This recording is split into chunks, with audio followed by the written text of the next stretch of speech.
Why don't you just go ahead?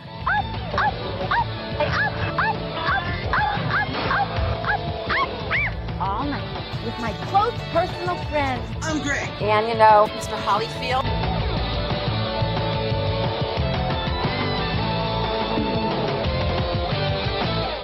Well, hello and welcome back to Fancy and Vids here on Nightcrawlers episode 2, and we're going to be talking late night movies tonight. And tonight we have with us director, actor, writer, all around awesome guy Richard Gabai. And we have Jason Bene from Delirium Magazine and Bene's Bloody Bits. We have Gene Poole with us again, Rhonda's manager, and Dan Hollifield, the creator of Up All Night comic book with Rhonda Shear. Greetings, guys. How y'all doing this evening, night, wherever time it may be, wherever y'all are? Good. Great. Good. Very good. Good. So yes, let's just dive right into this, Richard, because I want to get back to the story you was telling so everybody hear it. Since we're talking late night movies and everything, how did you get all into all this business? Where you got started and what made you want to get into this? Right. Well, I since I was about 10 years old, I had decided I was going to be an actor, and then shortly after that, I decided I was also going to be a rock star. And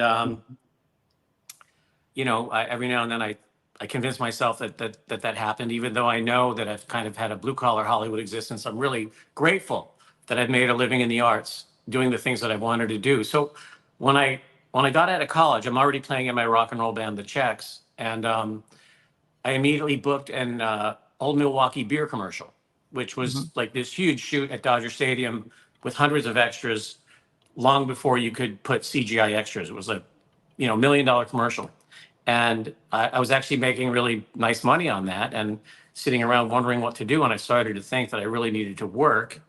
Then I was blessed to go to Sharon, Pennsylvania, and act in this movie called Night Visitors, which was a real dramatic, dark comedy, but kind of a dramatic piece. And again, like a 4-week movie, a pretty serious movie. And then I happened into an audition, I think through Dramalog magazine, which was really a printed publication in Hollywood. And all of us actors would get it every week. And you go to the back to see it for the casting, and you send in your pictures and all that sort of stuff.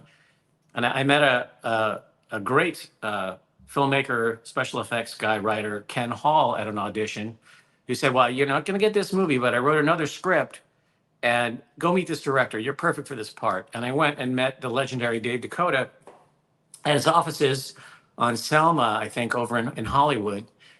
He actually shared office space with the beyond legendary Fred Olen Ray right next door.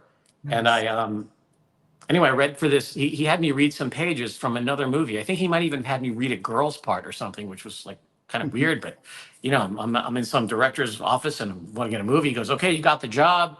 Pulls the script out of his drawer and says, "It's 20 pages on day one. You need to nail it." So I went home, learned it all. I show up for the first day on the movie, and in those days, like Nightmare Sisters was shot on 35 millimeter film. So it was serious business. Like, film was expensive, and you don't want to be the guy that screws up. And thankfully, I was able to nail it. I did all those pages, and I went home feeling really good about everything. And I walked in the next day for work, and they were setting up this shot. It was the reverse. I don't know if you're all familiar with that film, but these really unattractive women turn into just vivacious, voluptuous. Yes, I love the movie. Babes. I love it.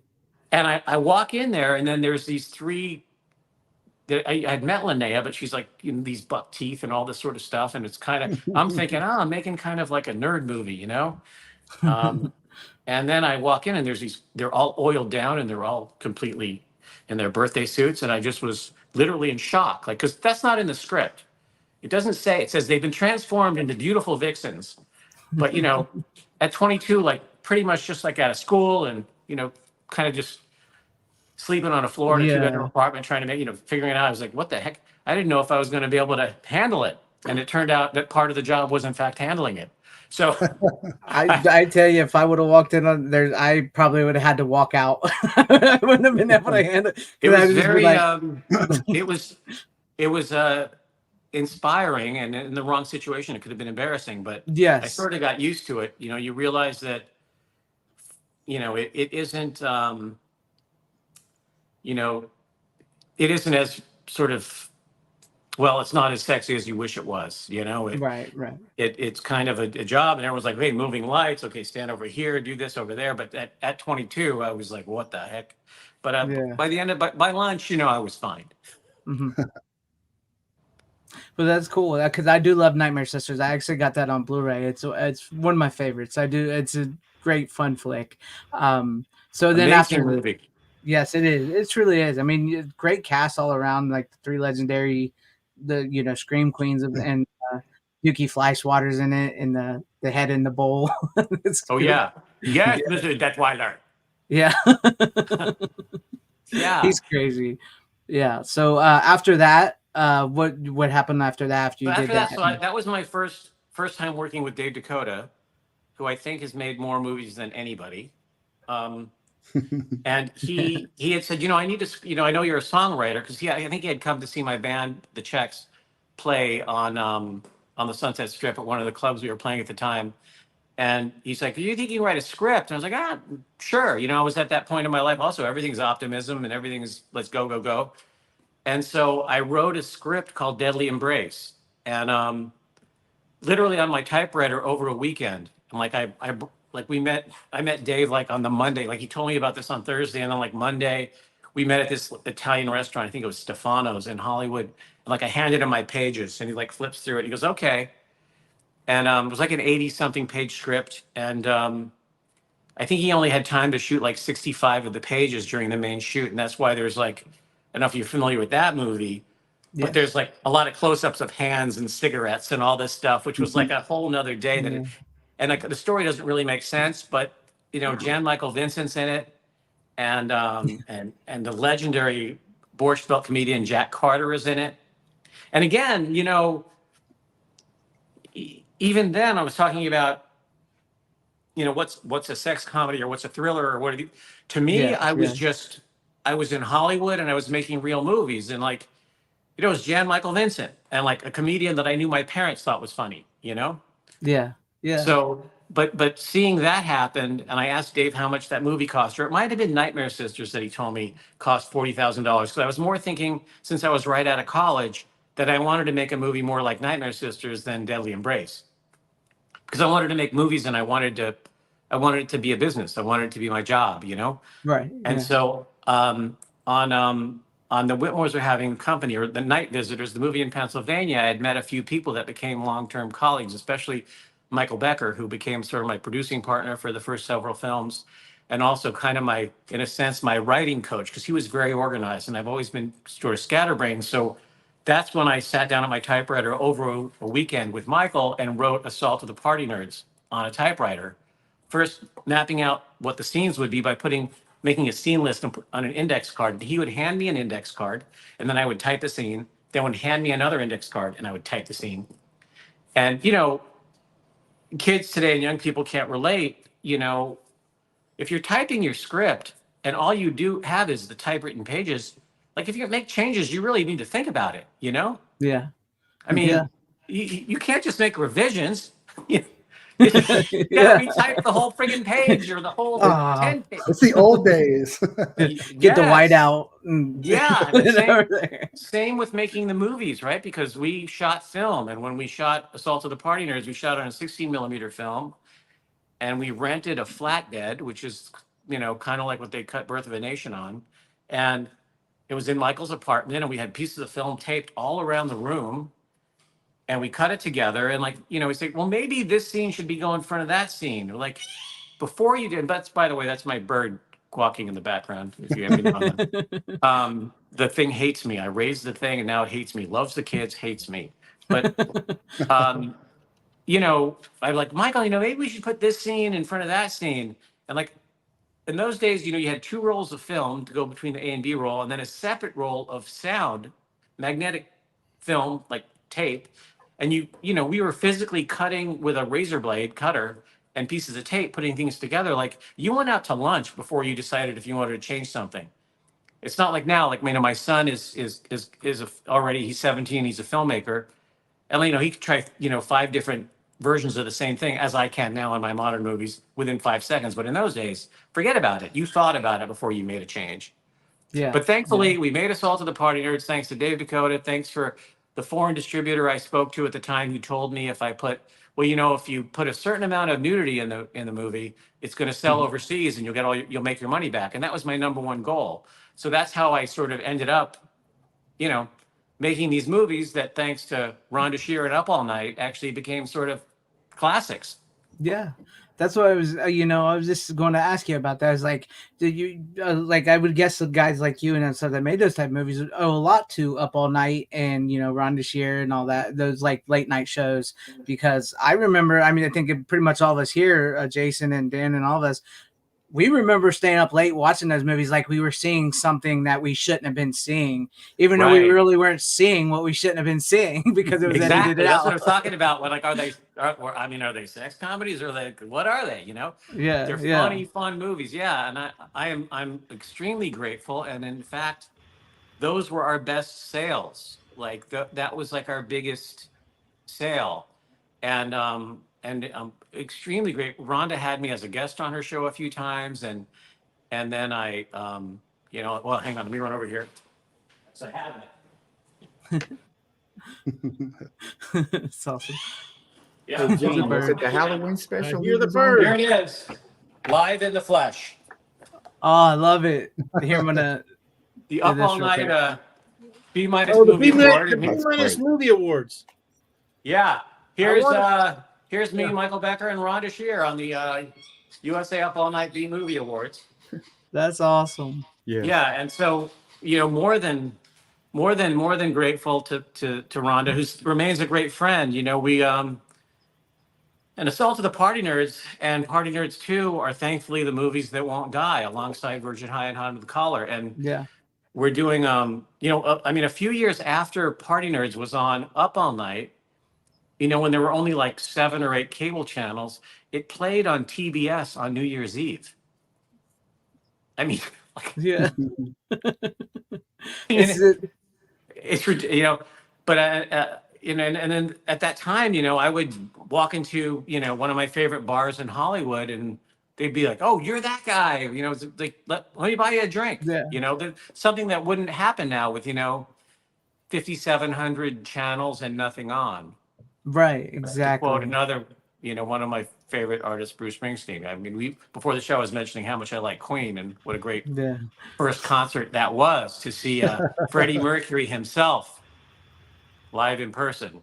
That's awesome. Not many people could say that, Richard. I know. Yeah. I'm very grateful. Sadly. That's awesome, man. I envy you. I really do. And there was nobody, and there will be nobody, like him ever again. Right. I agree. Yeah. He was great. Let's go around real quick. If anybody's got any questions you guys want to ask Richard, go ahead and ask him, or tell us one of your favorite like late night sex comedies, or like Richard said, they're movies, and they're fun. What are some of your guys' favorite that you guys really remember that get to you? Can I jump in? Yeah. Go ahead. For me, it started when I was 1981. I was 10 years old, and my brothers and I snuck in to see Porky's. Oh. And I really feel like that film is the grandfather of all sex comedies, because you have to remember, it was released by 20th Century Fox, a wide release on a $2 million budget, cleared over $100 million, and was directed by Bob Clark, who had made Black Christmas. Yeah. And from that film, you got Fast Times at Ridgemont High. Mm-hmm. You got somebody like Michael Caine, who's kind of like, a big actor, doing a movie like Blame It on Rio. Blame It on Rio is probably this. When I saw that in the theater, I have never laughed harder in my life. It's a great movie. Hard Bodies and Weird Science. And of course, Revenge of the Nerds, another film that made a lot of money. Right. And I have a very funny Revenge of the Nerds sort of segue. And that's interesting, like when you see, because I never thought, like, to me, like Porky's, like when I saw Porky's, was it called a sex comedy then? Weren't they called teen comedies, and they were R-rated teen comedies? Like, there's almost no sex in the movie. It was coming of age teen comedies, I think. Like, yeah, I mean, except like in the instance of Bachelor Party with Tom Hanks. Yeah, Bachelor Party. So here's a couple of interesting things. So Party Nerds 2 in the UK was released as Bachelor Party 2. Really? They used that title, and I had that artwork is floating around. And when I made Party Nerds, I was a year out of college, and Party Nerds was shot in my actual fraternity house with the AE Pie House at USC. And my inspiration was, I said, listen, two of my favorite movies, Revenge of the Nerds and Animal House. And it is a Revenge of the Nerds Animal House shot for $40,000 in 4 days of sync sound and 1 day without sound. So that was it. And the interesting thing is, literally in my life right now, my day-to-day best friend is Robert Carradine. And he plays guitar in my band when we're in the same place at the same time. He's my lead guitar player. I often don't have a lead guitar player, but so I started my career, ripping off his movie, and he'll be at my house for dinner this coming Friday night, and we see each other once a week. So I ripped him off, and now we're and that only in Hollywood, right? He's just a wonderful guy and a great friend. That's cool. That's a great And at story. the end of Revenge of the Nerds, they play We Are the Champions. So everything comes full circle. There you go. Everything comes full circle. Thank God. Yeah, for sure. But Greg, what I was going to say is, I feel like sex comedies, they don't have to have sex. I just think they have to have sex on their mind. Trying to some get nudity. Yeah. And I really feel like theatrically, it kind of ended in the mid 80s, and then people like Richard took over. The direct-to-video market was needing something, and sex sells, right? You had to have these lurid box arts and video stores to get people to want to rent these movies. So we got Assault of the Party Nerds 1 and 2, Virgin High, Hot Under the Collar, all these direct-to-video movies in the late 80s, and that parlayed its way into the 90s, the USA Up All Night, and you got movies like Bikini Car Wash Company and all these kind of, the direct-to-video market took over in the 90s for what was started in the 80s. Bikini Drive-In, Brett Owen Ray. I remember that one. Well, I remember Bikini Drive-In. And by the way, you were speaking about who released Porky's. Virgin High was released by Columbia Pictures. In those days, Columbia Pictures released 2 VHSs per month. And I have the sales brochure. I could have brought it out here, but on one side of the brochure, the sales brochure, it's Matthew Broderick and Marlon Brando in The Freshman. And on the right side, there's that picture, and it's Richard Gabai and Linnea Quigley in Virgin High. Like $79.95 per VHS. Nice. So Columbia Pictures put out Virgin High, and Virgin High cost $150,000. And 21st Century Films sold it to Columbia Pictures for $750,000. Dang. Those were the days. Yeah. I miss those days. We need the sex comedy to make a comeback, in a good way, in a strong, powerful way again. The problem is that one of the big selling points was, and we can't go backwards. When Virgin High was on HBO, because Columbia Pictures, then it went straight to HBO. Virgin High was a primetime movie on HBO. Mm-hmm. And when it was a primetime movie on HBO, there weren't 20 HBO channels, there was one. And it was the only premium service available. So when Virgin High was on HBO, and this leads to a funny story, everyone watched it. Anyone who had watched HBO. So I was going to a wedding, and I was in the mall with my mom. And, I was still at that, even though I was 24, I was like, if I'm going to buy a suit, I'm bringing my mom, Yeah. And we're in whatever department store, and I'm trying on some suits, and I come out, and the salesman is like, I just talked to your mom. You're the guy from, in the priest outfit. Because the reach was just so huge. Because anybody who had HBO saw, so not only did I was getting recognized all the time, which doesn't happen now. If you're on a hit Netflix series, you don't get recognized unless you're one of the 50 top stars. Here I was barely able to pay my rent at the time, honestly. But anywhere I'd go, I'd get recognized because there was one HBO channel, and then that was fun and kind of funny, and it made my mom's day because she wasn't always thrilled that I made Virgin High or any of the other movies, but I was making a living. I wake up one day, And a friend calls me up, says, "Have you heard the news?" And what it was in my mind, it was at the time, it was like that Michael Jackson child molestation sort of accusations. And I was like, yeah, Michael Jackson, like, man, I love that guy's music. What, I don't know. He's like, no, turn on the radio. And on the radio in LA, they were talking about two lawsuits, the Michael Jackson issue, and the Archbishop of Los Angeles is suing Columbia Pictures, USA Up All Night, HBO, and Richard Gabai. Oh no! What? Like what? And then it was on the front cover of Daily Variety also. And I hung That's up with that crazy. guy. I hung up with my friend, and I literally, as I put my phone down, and I didn't have a cell phone yet, my phone rings. I was like, hello? He's like, hi, this is Joe. I'm the attorney at HBO. I'm going to represent you in this case. I was like, okay, that's good because I don't have any money. And I said, why? So they're mad because we actually shot a lot of the footage at this church in Beverly Hills. But we had gotten a location agreement. I had presented the script. I told the guy, the father, whatever, the guy that took a vow of silence apparently, that this was a teen comedy. It was rated R, and I would love to shoot some stained glass windows and incorporate this into my movie. And I left him the script, and I'd come back the next day, and he gave me a blessing, stuff and all that and whatever, and then he signed the location release, and we came back with my cameraman Howard Wexler, and we shot all that stuff. So but I'm talking to the lawyer at HBO. I was like, I have a location release. They're like, oh, it's not going to go that far. You never get to show your evidence. The next day, it got thrown out of court because the movie was a parody, and if you could sue on a parody, Saturday Night Live would get sued every week, right? Right. But the interesting thing is, when the case was dismissed, there was no front page article in the Daily Variety because I had a location release. I would never do anything unethical like that. And B, they sued me for $500,000 when I probably had $3,000 in the bank.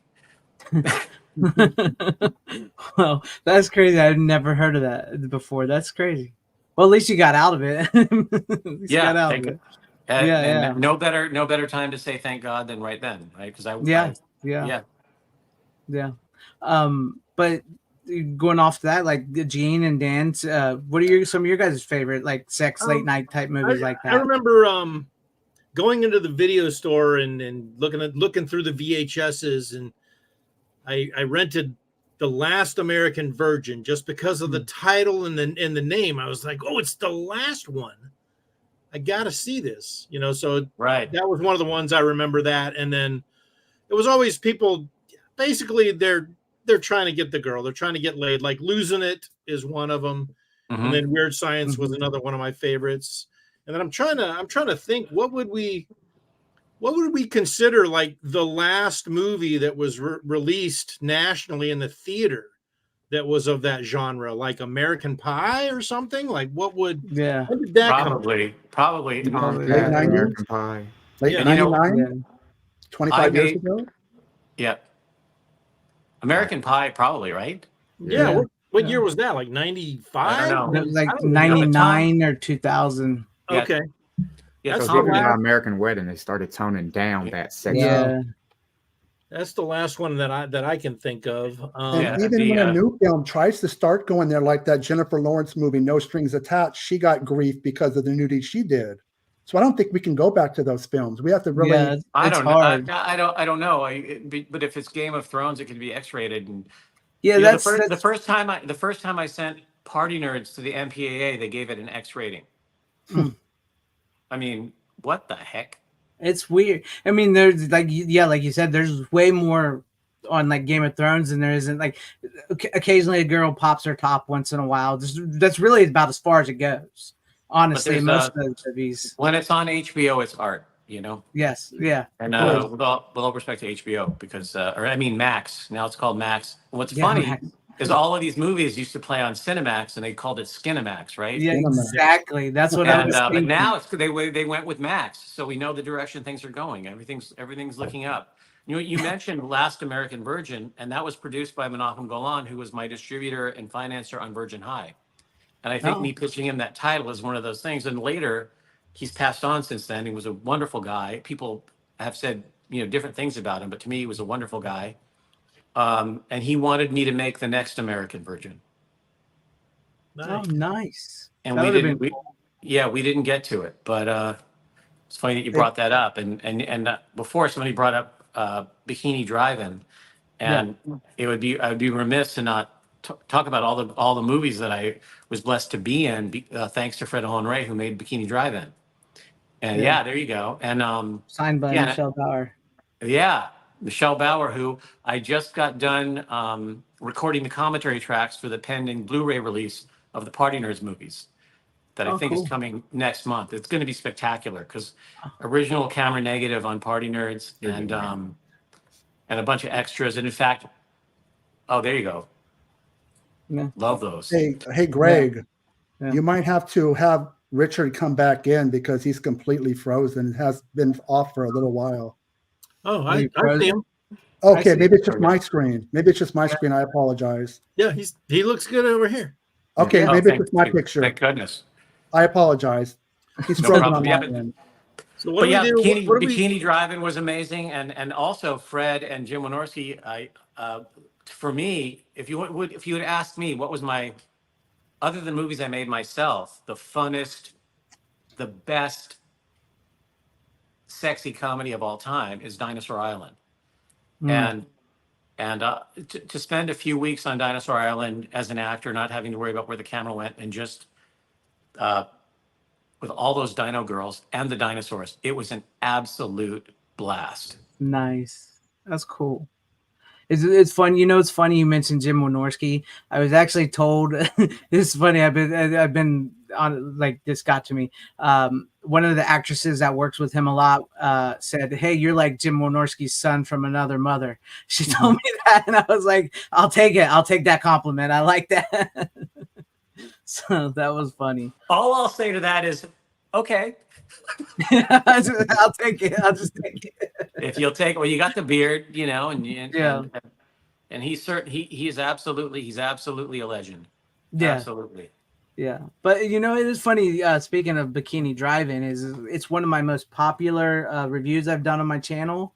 But at last, it's been struck with limited ads by YouTube because of just using trailer clips from the movie, and it deemed too sexy.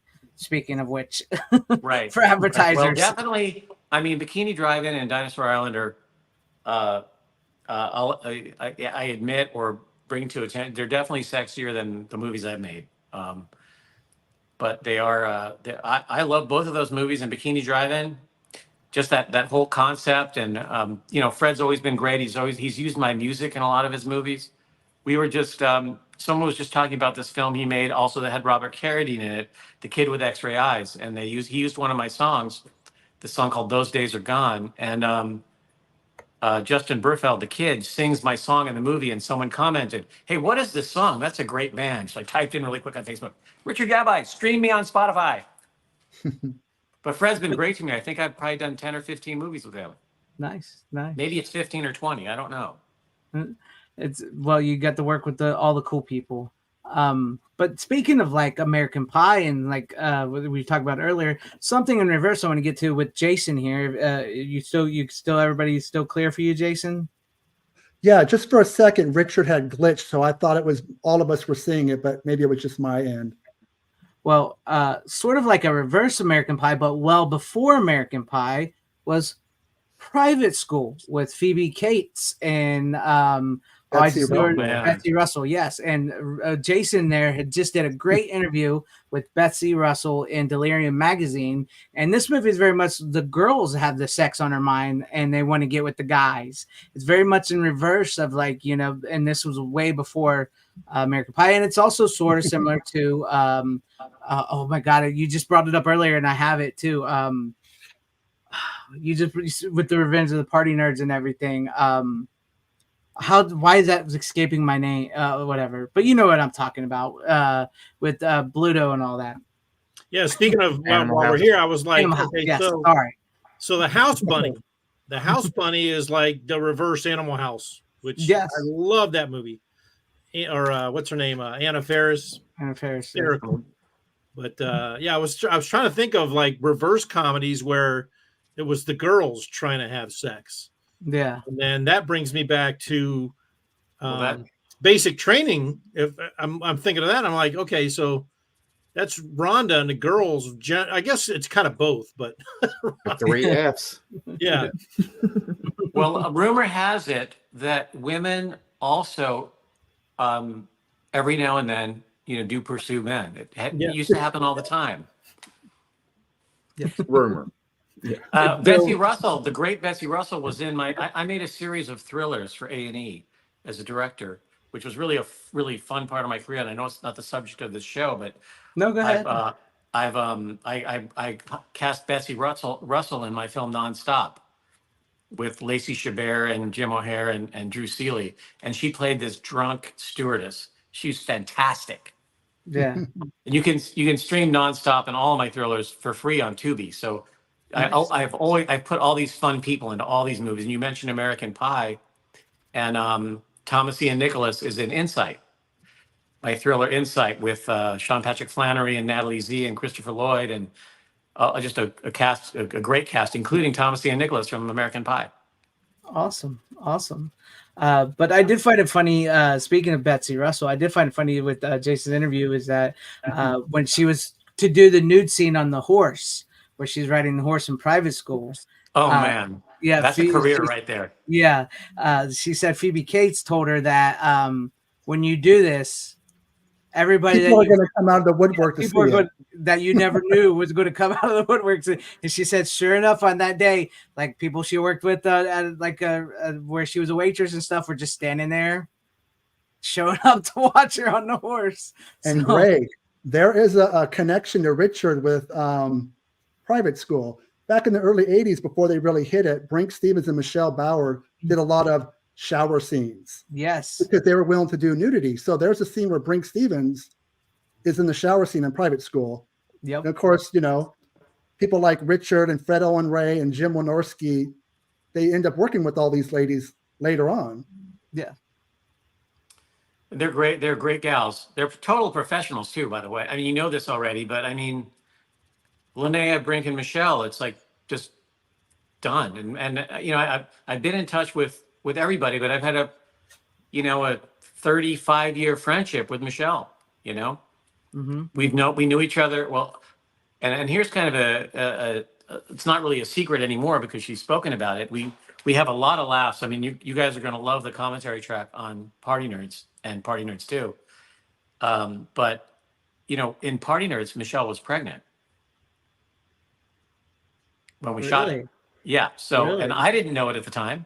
And her husband, Don, who's a friend of mine, was visiting set and everything, but I didn't know it at the time. So whenever we're wondering how old Party Nerds is, we just need to know how old her daughter is.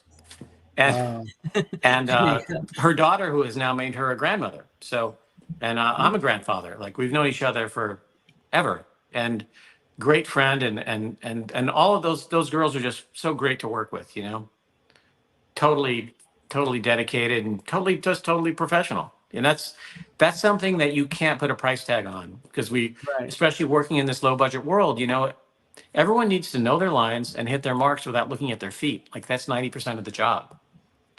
Right. And then being gorgeous and talented, that's also a nice bonus. I mean, I'll give it to them. It takes skill to be able to do these movies and say your lines and be topless. And I think that's bravery, personally. If you're willing to get in there and you're willing to act, and even act with your top off and everything, and just hit your mark, and you can tell they're really good professional, really cool people. And be funny while being nude. Yeah, and be funny too. Yeah, in some cases. So yeah. Also, those three ladies, Michelle Bauer, Brink Stevens, and Linnea Quigley, absolutely embrace the B movie genre. And I think that's what makes them so likable or lovable. They've never been like, oh, I want to go on to something bigger and make more money. If you meet them at conventions, they are down to earth. And for me, when people talk about Scream Queens, I actually only name three. And it's those ladies. Right. It's been an overused. It's an overused term now, right? But yeah, I mean, not in their defense, because their careers don't need to be defended.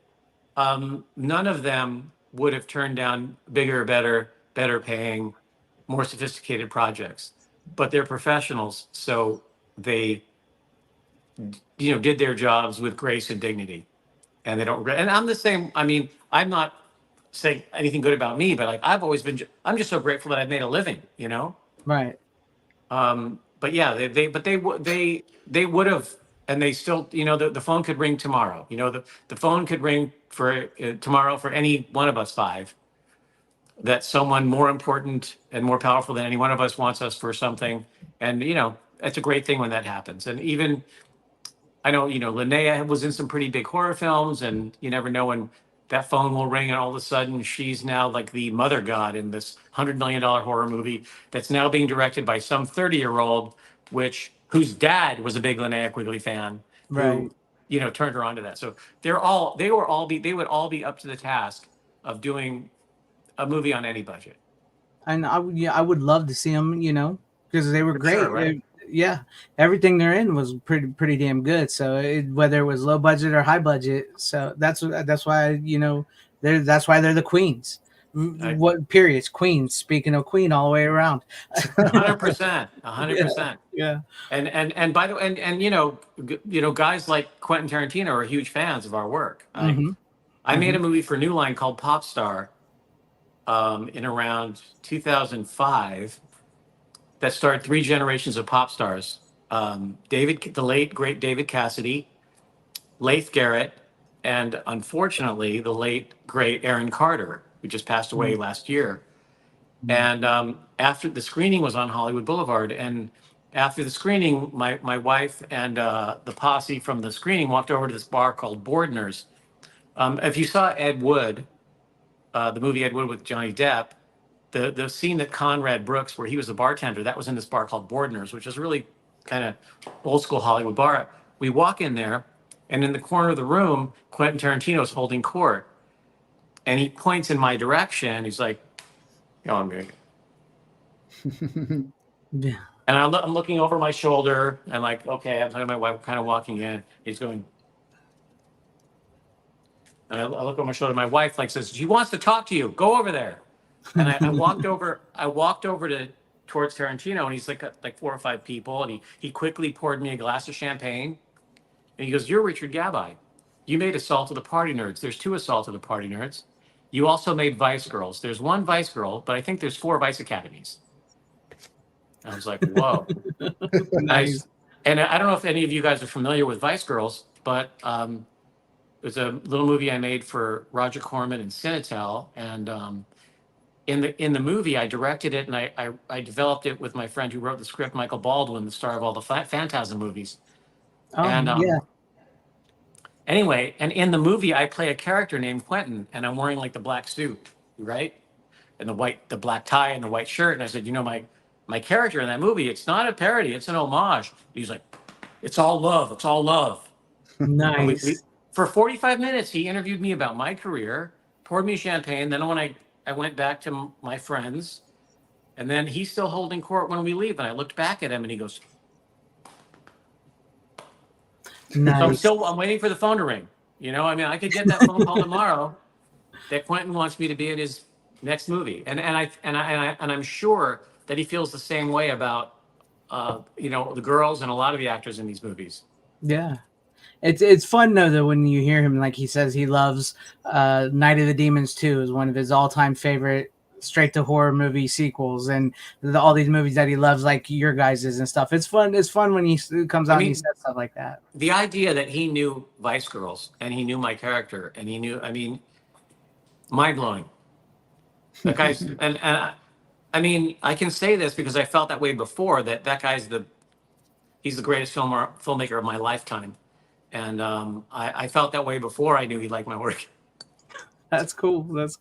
Yeah, Sean here in the chat has a VHS screener of Vice Girls. So nice. Nice. I think we're going to be able to arrange to get that in a better quality and to get it out. So. Oh, that's cool.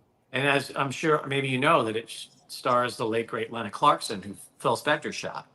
Mm-hmm. And it was her last real lead.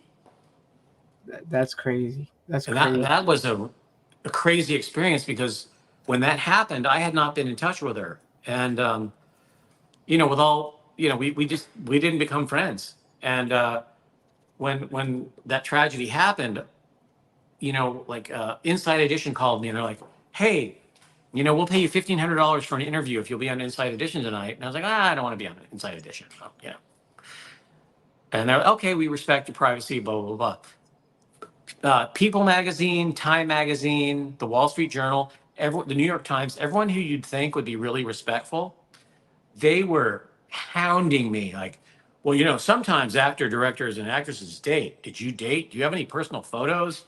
Can you send us some photos? Can you give me some?" Wow. It was ridiculous. And, she was one of the few I didn't date. Yeah.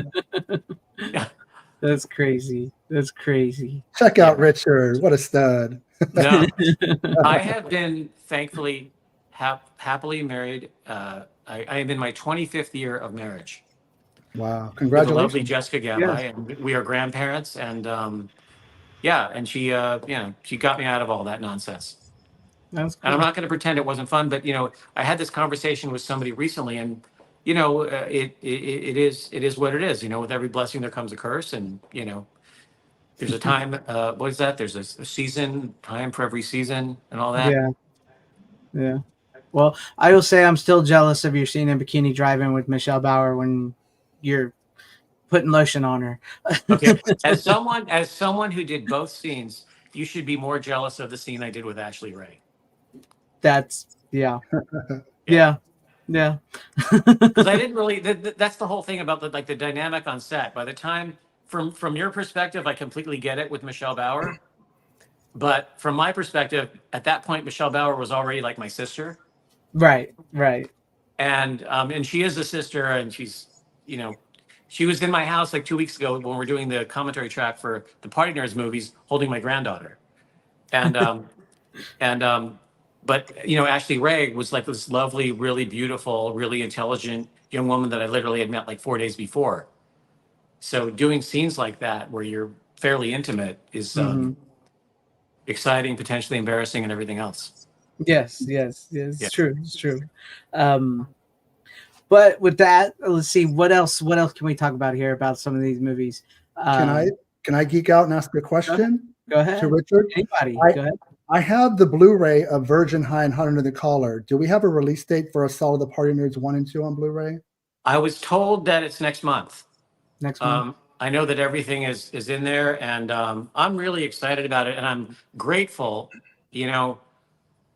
for a guy like me who, has been lucky enough to make a living, and I've had all kinds of different, the music career, which is a blue-collar music career. I'm not pretending. I don't have any delusions of stardom or anything, but the idea that we released that Virgin High Blu-ray that Culture Shock did such a great job on.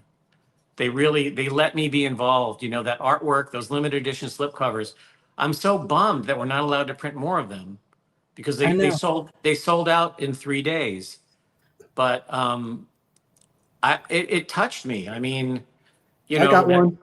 All right, man. And that 30 years later, wait a minute, Virgin High was like 1990. So it's like 34 years later.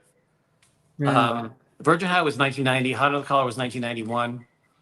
Maybe it came out in 92, that the fans, they bought up a few thousand limited edition discs, and then the other ones, there's going to be more Blu-rays printed. But it touched me greatly, and apparently, like Daniel, our distributor at Culture Shock, that people are asking him every day when his Party Nerds coming out.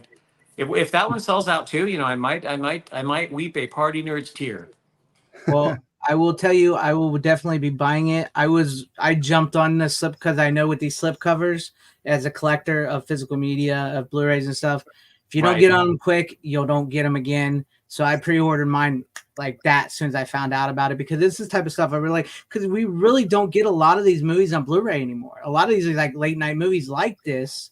And I think that's one of the reasons why this sold out so quick is a lot of them aren't getting a lot of love. I mean, we get a lot of cool horror movies and stuff that are like never been on Blu-ray before or anything like that. But like a lot of these movies like this that we saw in Up All Night and everything don't get a lot of love within Blu-rays at the moment. So I was like, and believe me, I'm not being patronizing or anything. It is all love, because it's not like they're not huge money makers. Right, exactly. But, both of those were on 35 millimeter. We went back to the 35 millimeter, did a complete scan and transfer of everything, and they look gorgeous.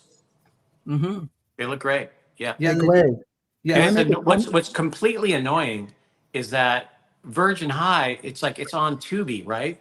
Mm-hmm. And it's a 4:3 extraction, and not the one that was on HBO back in the day.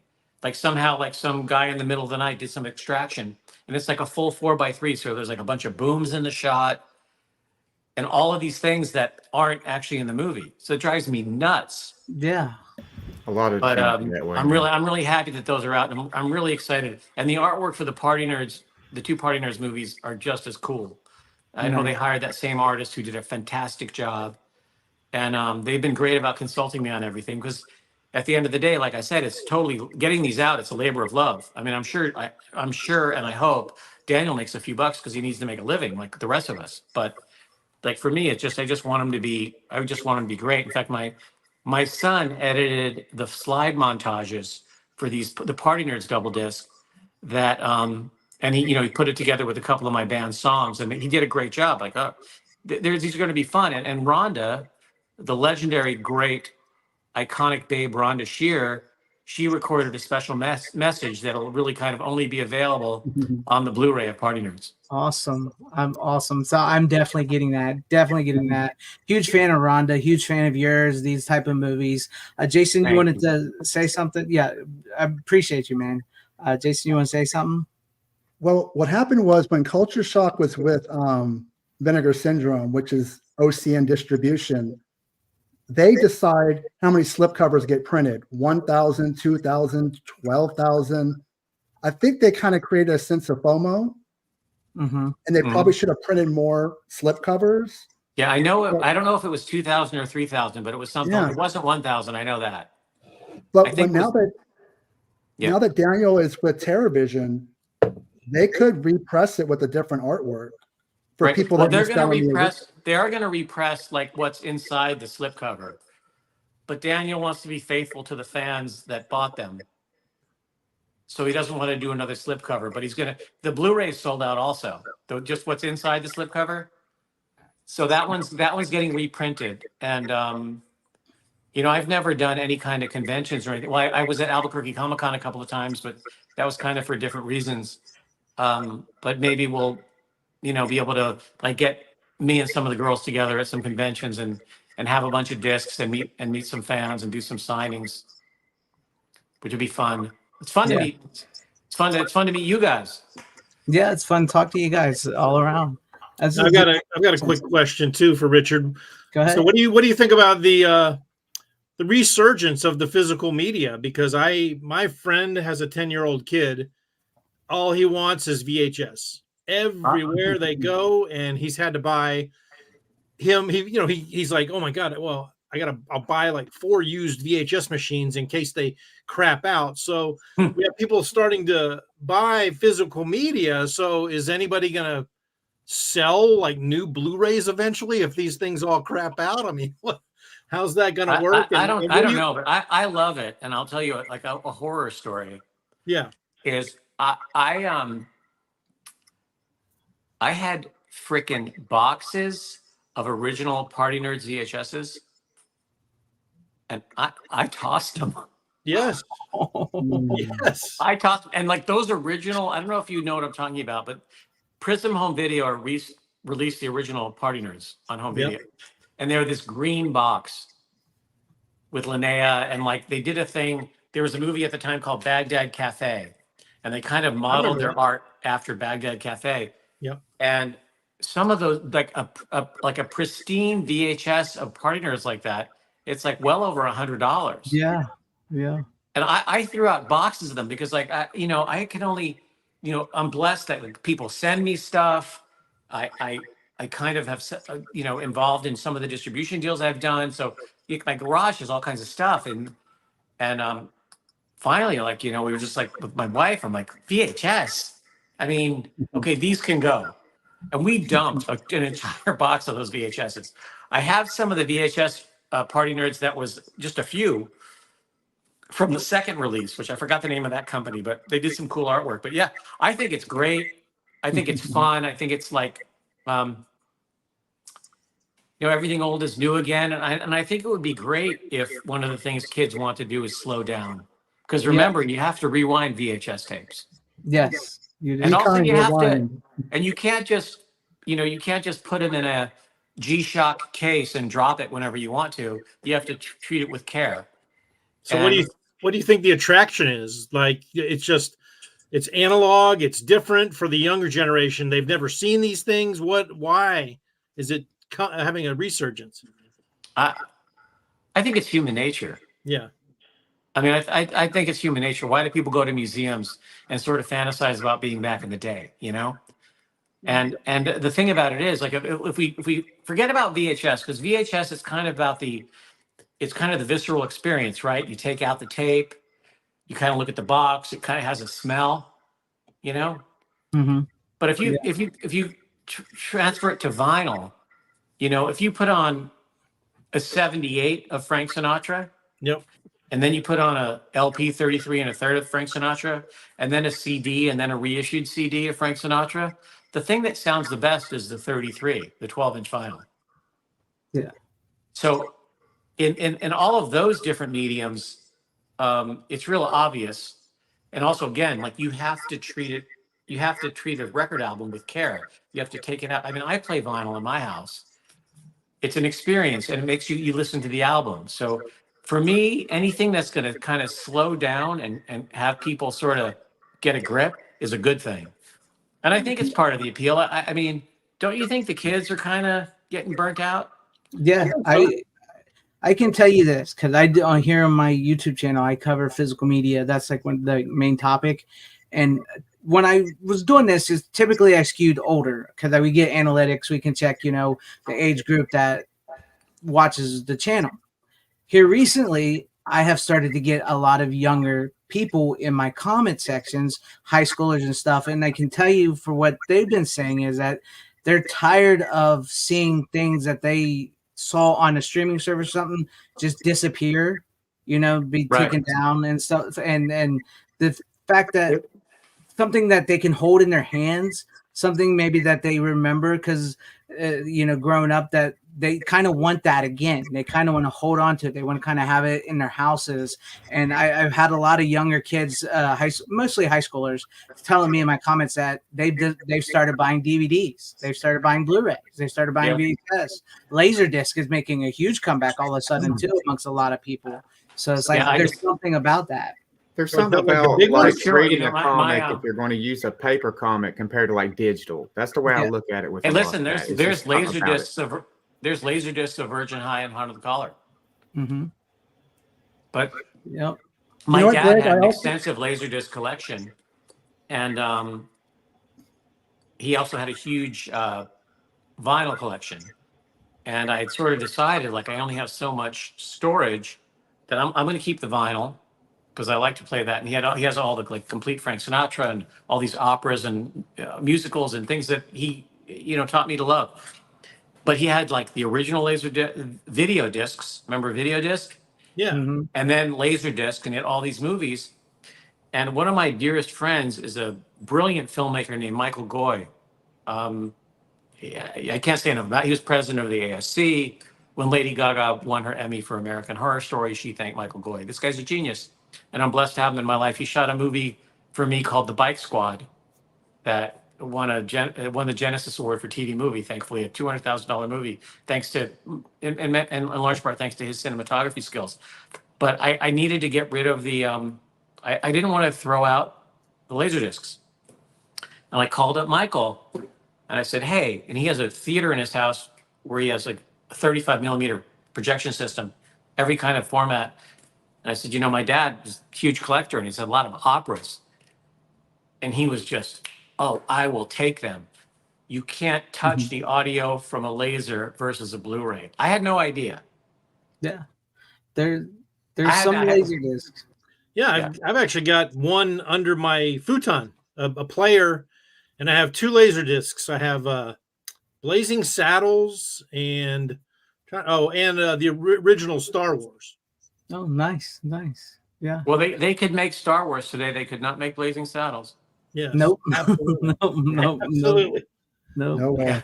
No. Do you want to say something, Jason? I think physical media has never gone away. It's had its peaks and valleys, but you want to hold it. You want to smell it. It's like a ritual. You put it in the player. You watch the trailers. You watch the logo. Mm-hmm. And It's a VHS visceral is experience, important. Yeah. And VHS is important because there's movies that will never make it to DVD, Blu-ray, or 4K that are on VHS. So you never really want to get rid of your VCR even, because I worked at a video store from 15 years of my life. I worked at Blockbuster, and I could still remember walking down aisles and seeing movies that I can't buy right now, Right. only on VHS. Take, for instance, go ahead. Oh, I was just going to say, because you mentioned Blockbuster, as a filmmaker, there were, at the peak of Blockbuster, there were few things more thrilling than to walk into a Blockbuster and in a few cases see a wall of your movies. Like that movie I mentioned called Pop Star that they made in like 2005. I remember, when did Blockbuster go away? Netflix, about 2006 or 7. Netflix came along with their mail-in service. So like 2005. Yeah. I walk into Blockbuster and there, you know how you would do like that whole like wall thing? Yep. The new release, and to see Pop Star, all that, like I got chills. Like I wish I took a selfie. You know, it was so exciting. And I also remember, you know, and myself, you know, in high school renting VHSs. And by the way, what did we want to rent? You know, we wanted to rent what we called teen comedies, like Porky's. Yeah. You know. I mean, that's what teen comedies. I mean, you couldn't. That well, one of the reasons it won't come back is because that, you know, we all kind of enjoy the comedy and we enjoy the performances and we all that, but a huge part of it is that, you know, now first of all, nudity is all over HBO and porn is all over the internet. Yeah. And you know, I mean, people used to buy. I mean, when I was a kid, like. My friend Art, like he snuck a Playboy into school when we were in 6th grade, and we're like in the corner of the schoolyard, like, whoa, yeah, oh my gosh! And now, I mean, probably God forbid, 7-year-olds are like red tube. Oh, that's kind of boring. Next. Yeah, it's sad. It's sad. You had to work a little bit harder in the 70s and 80s and 90s because we didn't have digital. You had to get your Playboy, your Penthouse, your Hustler, go to the video store and go behind the red curtain and get your adult titles there. And that's just the way it worked. Yeah. Well, different times. Those days are gone, as R.D. Johnson says in Assault of the Party Nerds 2. Plug. Those days are gone. And I put that in there because of my song, Those Days Are Gone. But hey, all of you people out there in the all of your guys' respective audiences, you know, go on Spotify or wherever you stream your music and check out Richard Gabai and the Checks. My album's been streaming, and what's interesting is all of a sudden we're having thousands of plays every month after it being out there for quite a while. So I'm kind of inspired to go make another record. Do you have any of that on vinyl, Richard? I don't have any of it on vinyl. Because I was actually toying with the idea of I'm finding all of Rhonda's old stand-up bits, right? So she only put out one album. So I want to remaster an album for her and put that on vinyl because vinyl's so huge. But I think, you know, put some of your stuff on vinyl. I think it's only like $10 to make a press and print a vinyl right now. Wow. They're selling for about $40-$50. Yeah, vinyl's made a huge comeback. Well, maybe I'll make the album. I'll put the album. I have the album is great. You know, I just I'm saying it's great. What I mean is I like it a lot. People that have heard it like it a lot. I'm not saying my album's great. It sounds terrible, but I recorded it. My friend Cal Campbell, Glenn Campbell's son, engineered and produced the album with me when he was still living in LA, and we were just visiting in Nashville because he's in Nashville and we were visiting out there, and we were talking about it. He's still proud of it. I'm still proud of it. I think you make a good point because people like vinyl. Everybody loves the vinyl. In fact, we recently had TerrorVision. So we're doing a filmmaker night with an up all night theme at a Gothic It's a gothic spookeasy. So it's like a speakeasy with a little bit of a vampire horror theme. And we showed Linnea Quigley's horror workout probably 2 months ago. And the guys from TerrorVision had the soundtrack on vinyl. And everybody just went crazy. It doesn't matter if they had never heard the music before, they heard it kind of like when the movie was going. And it's very, of course, it's very retro. Right. Everybody grabbed a copy of the vinyl. I mean, well, it was having to be in the right Yeah. place at the right time at the right thing. But man, I would love to, because when the band was, I had like a few moments with the band, and we almost signed a big deal. I almost went on tour with a major act and all that sort of stuff. And God had other plans, but we, when at the time we released it on cassette. Yep, and cassette's back. Right. Yeah. Well, the guys from Daniel and Culture Shock, they put out a cassette soundtrack of Virgin High and Heart of the Collar. Nice. And I love it. I sent it to the guys that were in the band back in those days, because my album is new recordings and some of the same songs. I mean, my album has some stuff I've written more recently, and some of the older songs recorded in a more professional way. But the album that the cassette is the original stuff, and they sold well. Yeah, like you said. Nice. Yeah. It's amazing. That's why, I get people saying, why are you comparing Blu-rays and DVDs and all this to vinyl? I was like, well, because vinyl was all but written off as dead, and it's never really went away, and it's come back even stronger. So why would I write off physical media and Blu-rays and DVDs as dead? Because just because it's not mainstream at the moment doesn't mean it's still not there. It's still there. People are still buying it. We just talked about, younger kids are starting to go back to it. It's just not what the mainstream considers popular. Right. So, well, yeah. I love it. It's great. I'm so excited about the Party Nerds release. I'm so humbled by the success of the Virgin High Hot Under the Collar release. And I have a couple of I think I'm going to be able to get Vice Girls out, and that would be fun. And again, it's just it feels good, and for the fans, it's great. Like I'm proud of all of these movies. I made a Western for Universal 5 years ago, and I'm equally proud of that as I am Assault of the Party Nerds. What was it like working with Stephen Lang on that Western? He is fantastic. He is the real deal, and I appreciate the respect he showed me, honestly. To be able to consider myself a peer of Stephen Lang's is, top shelf. Nice. He should have been Cable in the Deadpool films. Everybody knows that. Well, he's got an amazing career, and he's a wonderful guy. And I'm thrilled that I could, call him a friend. We actually had some sort of little issues on that film that are all washed over now, but something came to pass, and I got a letter from, he goes by Slang. Slang wrote a letter praising me to levels of the finest directors in the business that he's worked with. And I'm still just blown away by that. He's a great guy. That's cool. That's cool. I've been lucky. I mean, I worked with, so many of my heroes, from, Paul Sorvino and Slang and Christopher Lloyd. And I mean, it's been fun, and I'm very grateful, Thank you. Yes. Friends, fans, customers. One of my favorite, other favorite recording artists, we talk about Queen, was Warren Zevon. And I was like, read him. He's like, I can't do a concert and not play Werewolves of London, These are my customers. You have to respect your customers. I mean, and I really am very grateful that you guys asked me to be on your show tonight, and that we're all here talking about movies. We're not digging ditches out here. Exactly. And I'm glad to hear you say that.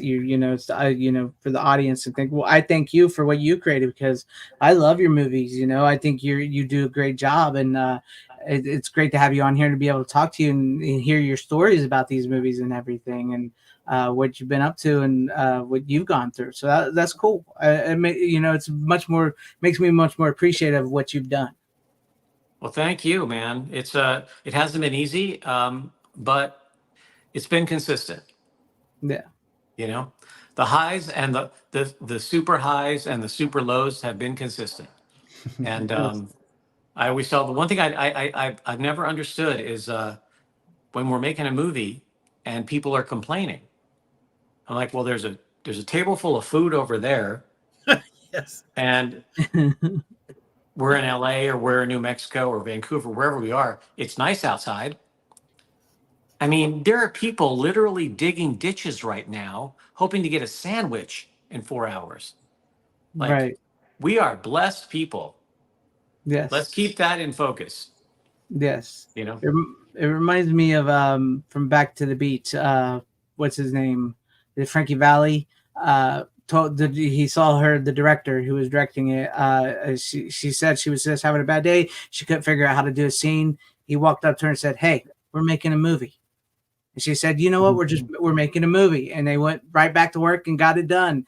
You know, there you because that's go. what they're doing. You know. So yeah, I get you.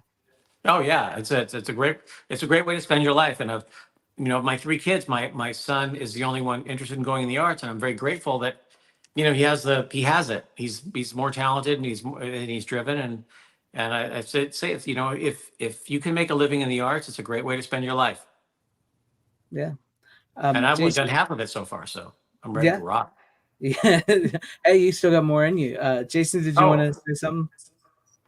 Thank you, Richard, for being so fun in your films. The ones that we discussed. You just look like you were having a good time.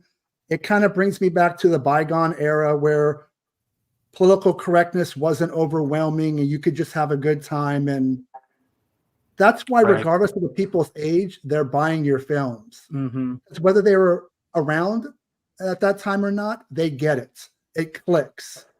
There's just a fun spirit about those films. Thanks so much. You know, there was thank you so much. And you know, there was a thing that came up that was on the web many years ago now, and I wish I had like screen grabbed it. And someone had put up a website, like a tribute to Richard Gabai, and there was a candle and my picture. And I would love to find out whoever had done that. And it had this long essay, and it was sometime after Vice Girls. And it said, like, if this is really the world you live in, you know, you make us feel like we're a part of it. And like, it gave me, like what you just blessed me with this, what you just said, like kind of an invocation and a validation of what I've done. I'm just very grateful for that. And like people have said that they feel like other people have said, like when they see me in a movie, they sort of feel like they're in the movie. And that's the goal, you know. Yeah, I identify with I'm just very grateful and humbled. I'm glad you've appreciated it. I'm grateful that and there's so much more coming. There is so much more coming. That's cool. That's cool. Because you know, I agree. Like to go off what Jason there's like other comments I get in my videos are people are buying the older stuff because they're liking the older stuff more than they're liking the newer stuff because of all the political correctness and everything that's gone on in the world. And that I do agree. That's why your movies, Virgin High, probably sold out and everything, and other movies like that are selling out because people are just, you know, because it's like Tom Savini said, just because something's old, if you haven't seen it, doesn't mean it's not new to you. Because there you go. There you go. And political correctness has ruined everything. And that people are, one of the things that's happened on movie sets is they're not nearly as fun as they used to be because you can't really joke around. You got to be careful. Yeah. And an interesting thing about woke is that, you know, obviously, you know, I'm of a different generation, and I don't really understand a lot of it. My kids, you know, I talk to my kids, and they kind of roll with it, but they're not woke like kids are, thank God. But you know, we couldn't have made couldn't have made the movies, couldn't have made them. But what maybe wouldn't happen now, but happened then is a few years after Virgin High, a woman sent me her master's thesis in feminism, and she used Virgin High as the centerpiece of women empowerment. Really? That's cool. How's that? Yeah, how's that? But if I pitched Virgin High now, can you imagine or even party nerds. And I've even had this. I've sort of mentioned this in, you know, it's kind of like, you know, the Dire Straits song "Money for Nothing." And Chicks for Free. Correct. Well, there's a line in that song that's even more controversial about his own jet airplane and a millionaire. You know that song, that line? Yeah. So now on Sirius, they play the edited version of that song. And if you go back to Party Nerds, I mean, one of the big plot twists is, well, you know, the jocks are gay, right? Right. And, you know, who was my executive producer on that film? A very proud, one of my best friends, gay man, Dave Dakota, who just thought the movie was hilarious. But even like today, that would be considered like, oh my gosh, it's homophobic, it's this, it's that. Yeah. No, it's just funny. Yeah. It's like people can't laugh anymore. You can't laugh at anything anymore. And that's why people are gravitating to these films, because they can find boobs everywhere, but you can't find that type of humor anymore. Yeah. Not at all. I mean, the humor that, whether it's Dinosaur Island or Virgin High or any of these other films that you've mentioned, I mean, the really great ones are, let's face it, I'm not trying to pretend that our movie can sit with Animal House, but I mean, look at that movie, The Devil and the Angel, right? Mm-hmm. Can you imagine? I even on the web, on a show that's going to be viewed by I don't know how many thousand people, I'm scared to reenact that scene because, you know, I don't want to see it on the clip somewhere. But we all know what I'm talking about, right? Right. I mean, you can never do that. Those movies are just the best. Right. Just the best. Random Brad here says he has a sealed DVD copy of Raptor floating down around somewhere down there in Oz. He's from Australia. So. Oh, nice. Yeah. Raptor. I have a great. Yeah. If we have time, I know that I gotta pop in a minute. But if we have a Raptor story, I was on that movie, and at the time it was a very important job that I got. I'm grateful to Jim Wynorski to hire me. That it was a real SAG movie. It had a really great rate of pay, and Eric Roberts starring in the film. And at the time, Eric Roberts, you know, he's done a bunch of stuff since then, but at the time he was a pretty important actor to have in your movie. And I was on the movie for 3 days, and then I had 3 days off, and then I was back on the movie for another few days. And my wife was expecting any minute, and I didn't want to miss the birth of our child, but I also could not afford to pass on the gig. And Eric was so great, and I was kind of telling him, I'm kind of nervous, I can't leave, and my wife's going to baby any minute. And as I wrapped on my third day, and then that night, my wife goes into labor. And so I was off for 3 days with my newborn daughter, who's now 23. So that's how you know how old Raptor is, right? And then when I came back to set, first person I saw was Eric, and I said, you know, Eric, I'm a father, I have a daughter, and he jumped on the bench in front of it was a really big day, one of those military days on the base or something, and there's 100 people there. He stands up on a bench, he goes, everybody come around here. Everybody come around here right now. Everyone congratulate Richard. He just became a father. He has a little girl. And that was on Raptor. And there was a great moment in my career. And Eric is a great guy. A great guy. That's cool. I like that, sir. That was a good one. Well, I appreciate your time, Richard. I appreciate your time, Jason and Gene and Dan. As we get ready to close it out, is there anything anybody that wants to say before we close it all out? USA up all night forever. Yes. USA up all right. If we're ending on that, I'll bring up my B- movie award.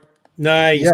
I am probably the only artist in the world that has a B- movie award and an Emmy. Yes. And this is great. I can go get that if you want. It's on the piano. But I'm really grateful that you're all here, and thanks for inviting me on the show. And let's do it again sometime. Look for the Party Nerds Blu-rays in next month. Yeah, you're welcome back anytime you want to come back, and we'll talk again anytime. Groovy. Right. Take it easy, man. See you guys. Bye. Take care, everybody. Thank you. Guys, have a good one. And they're gone. But thank you forever. Thank you, Jason. Thank you, Gene. Thank you, Richard. Thank you, Dan, and everybody out in the chat, everybody watching. I appreciate you guys. And I'm going to close it out. I'm going to play this clip and end the stream. So thank you, guys. Can you say USA all night? No, but I can watch you say it all night.